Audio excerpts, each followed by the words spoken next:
Oh,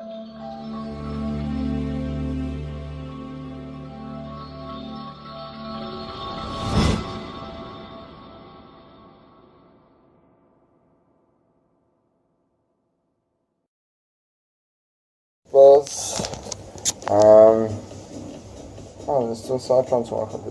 Oh yeah, my ears push messy. My awesome fucking housemate put up my heavy bag while I was away, while I was at work today.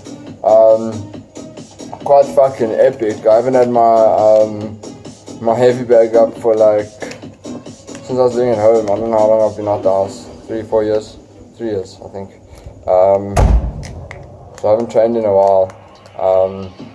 My fucking kick, I'm push unfit as well, that's why I'm having a rehydrate, because I feel like I'm about to faint.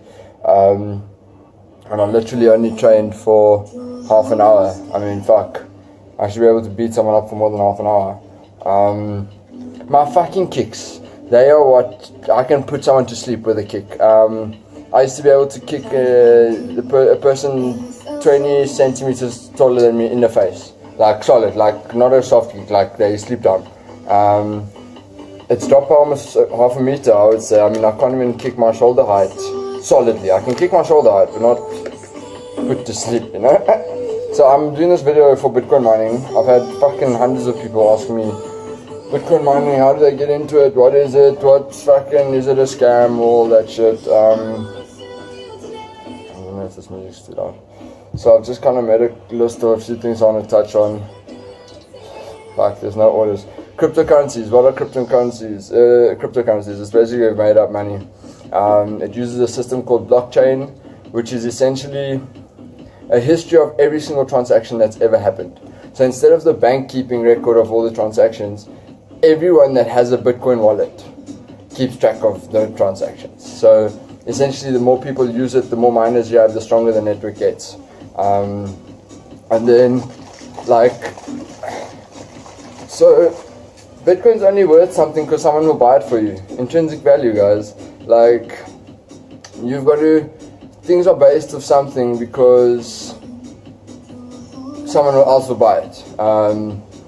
It's a weird concept we have, but we've made up this whole system. So if you have a ton of gold and there wasn't a single human being that wanted gold, you're poor. Gold's only of value because we said it's of value. A Bitcoin only sells for 200 and what's it at today? Let's go look. A Bitcoin sells for, come on, load. Oh, I hate to play about rehydrate, guys. Oh shit, Bitcoin's dropped, 182,000 per Bitcoin, and it's only worth that because someone will also buy it for that. How an what word am I looking for? An exchange works. Everyone's like, oh, Bitcoin's crashing in December. No, you fucking idiots. I predicted that long before December because everyone that had a Bitcoin that wanted to buy Christmas presents sold their Bitcoin for the Christmas presents. So as soon as you've got more sellers than buyers, price drops. If you've got more buyers than sellers, price increases. Fucking value. If you don't know that, you stick. So that's where Bitcoin's value is based. It's just by how much someone else will spend on it. So Bitcoin is the main player. It's not going to be the player that takes over the world. I think Ethereum could be that baby. Monero is taking over the dark web. Invest in that. As long as people are trading fucking drugs and guns, you got money. If your value is based on that, trust me, you got cash always. Okay, so the reason why I say buy into Ethereum and why a lot of people did during December, Bitcoin trade transaction fees were never high. Basically, the transaction fee is what gets paid to the miner. And December last year, a weird thing happened where, I mean, it more than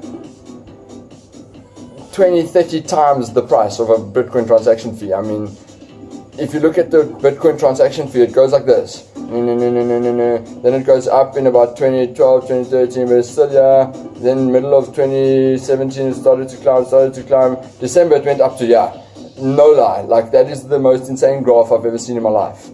So that's why people are moving to Ethereum, to Monero, because they're much easier to mine, so transaction fees are lower. It's that simple. What is mining? People think it's making coins.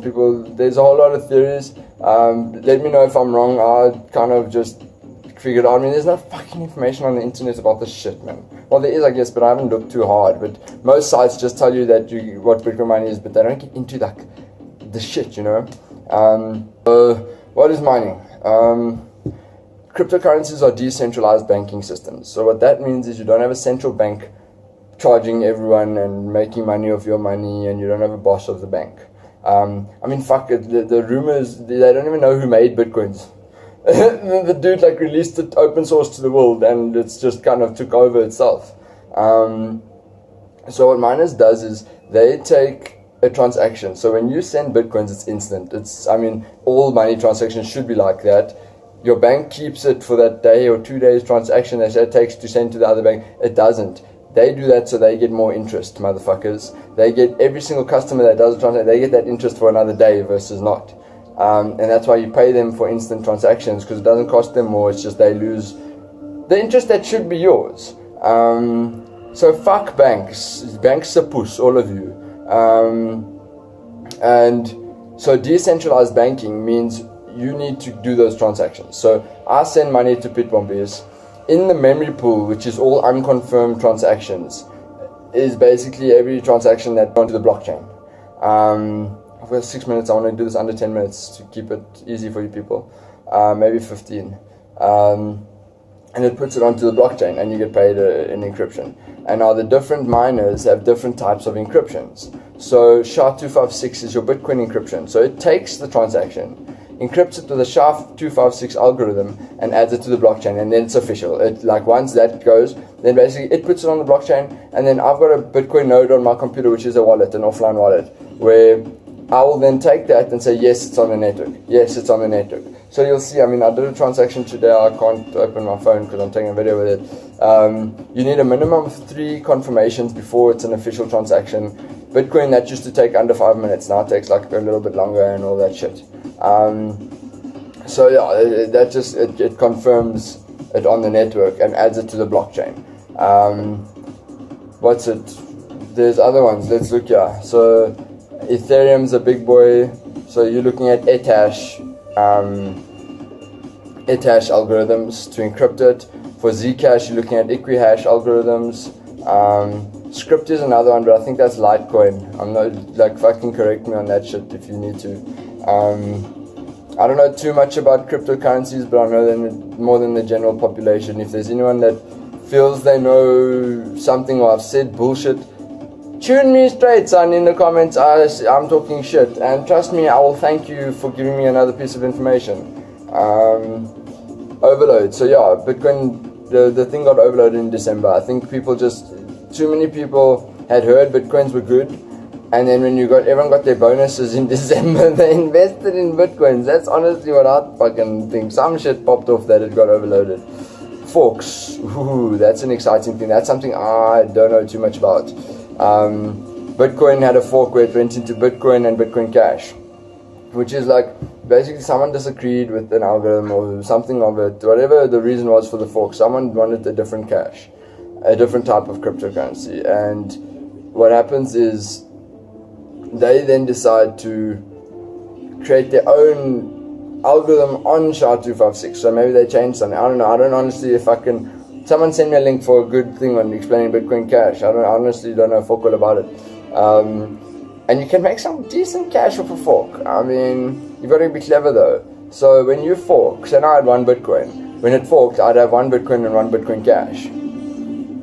Then you can either say them both, whatever, but the magic comes in where if you sell your Bitcoin Cash into rands and then buy a Bitcoin or sell them straight into Bitcoin, you could double your value if you're careful, I think.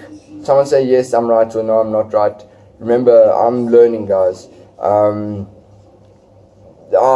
know things, but I'm not always right, and that's what these forums are for. Fucking post your own video and send me a link saying, fucking Graham was talking so much shit, this is what fucking mining is about, and fucking go wild. Tune me, I'm talking shit, bro, I'll tune you back. What is mining? So the more miners that invest in the more miners there are, the more people with wallets there are, the more stable the network gets. That just makes sense. If you've got 10 people confirming transactions or 100 people confirming transactions, which do you think is more stable? If 9 out of 10 people fucking had power outages, your cryptocurrency is fucked. But if 9 out of 100 have power outages, not so much.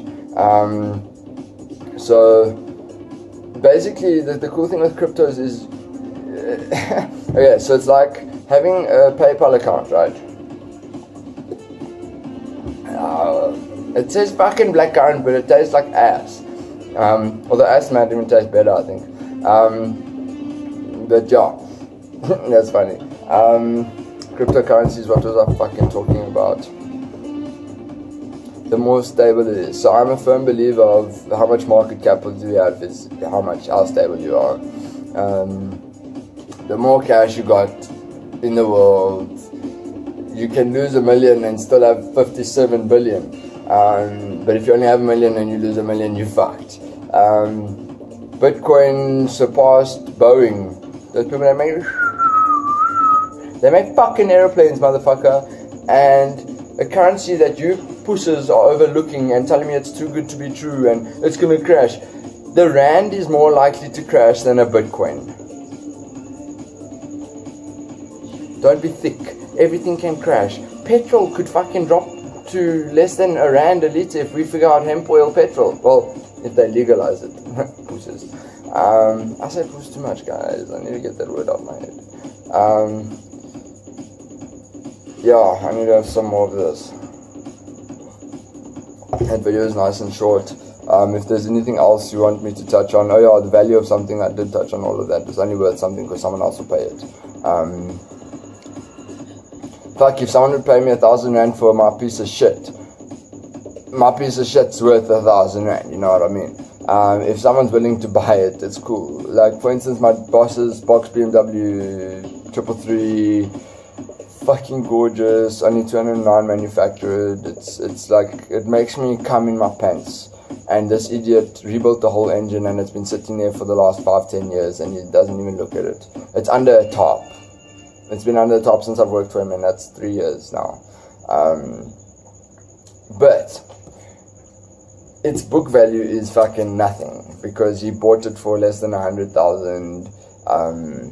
It's not actually worth much book-wise, and he's clever like that. My boss used to like depreciate his. He had one Ferrari that had never been washed before, and it was 30 years old. Like, it never had water on it. He used to drive up and down the road 3 times before he drove that car. He used to literally stop on the side road and take a stone off the road because he's like, no, I'm gonna go there. What if someone chips that into my car? Like, legit. And that car, he depreciated it down to it was worth nothing in his books, but it was the lowest mileage car of that model in the world.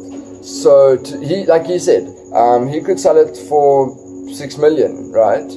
But to the right buyer, to someone that his whole life has loved that car, and when they hear that, they say, oh my word, that is like the best car in the world, I'll give you like 100 billion for it. It's worth 100 billion. So what do you base things on? Their cost, their selling value, which is made up anyway, or do you base it on what people will pay for it? And I think that's the right way to do things. Like, you can't base things off of a price you made up. His car's worth R1 million right now because you can sell it for R1 million. He bought it, that BMW, he bought it for 100. It's probably depreciated in his books to nothing, so it's worth nothing, but he could sell it for R1 million. Think about that a little bit. Peace, guys. Let me know if there's any other crypto shit you need.